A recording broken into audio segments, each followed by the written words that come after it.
And one more question about yogurt. Uh, uh, do you think yogurt is good for health? Unflavored yogurts you get in the market. What do you think about that?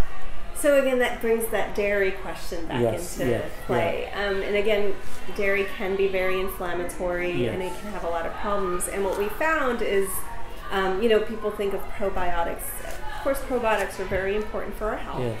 And we think, oh, yogurt can be a good source of probiotic, but Yeah. actually it's not. Okay. Because what they do is they supplement it with non-human strains of bacteria that our body doesn't necessarily recognize, or it's not the same ones that we have. Okay. And it's only one strain.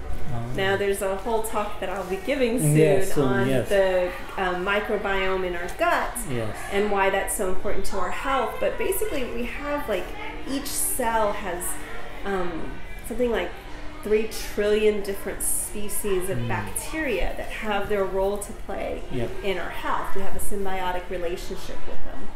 And so they digest our food, they help us with our immune system, so when we're not feeding the bacteria right, Yeah. it's not processing everything right, and it can actually create dangerous byproducts that can lead to heart disease and cancer.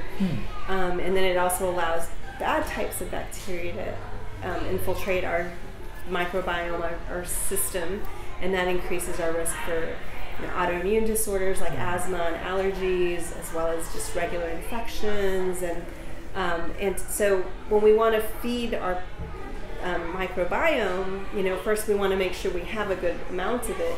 You take some probiotics for that. They come in capsules. Yes. But really the most important thing is what's called prebiotics. Prebiotics. Okay. What are we feeding that gut? Yes. Now, I've heard it said, and I think this is a great quote, we don't necessarily need to be vegan, but the microbacteria that's living in us is 100% vegan and can only thrive on a whole food plant-based diet.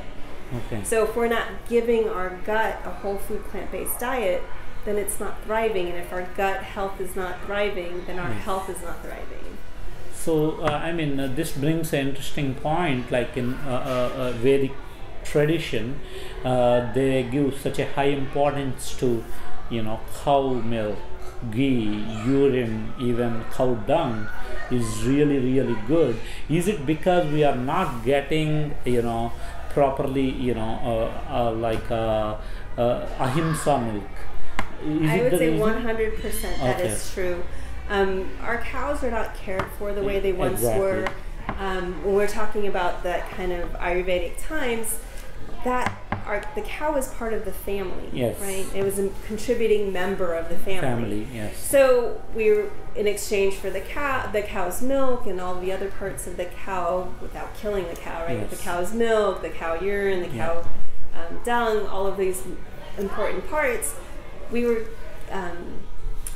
Cow would give us that, and we would provide them as a member of our family a place to stay, love food, love. Nobody would think of prematurely killing the cow, artificially impregnating the cow just to get milk for ourselves. And really it was a small amount, right? Like no more than a cup a day. Per person. And so if you think about a family of 4, that's 4 cups a day. That's different than having, milk and cereal for breakfast, and paneer and cheese, and ice cream and sour cream and butter, like all these different things. If you're just going to apportion a cup a day, right? And then we're still allowing the calf, the babies, the baby cows to take the milk as well.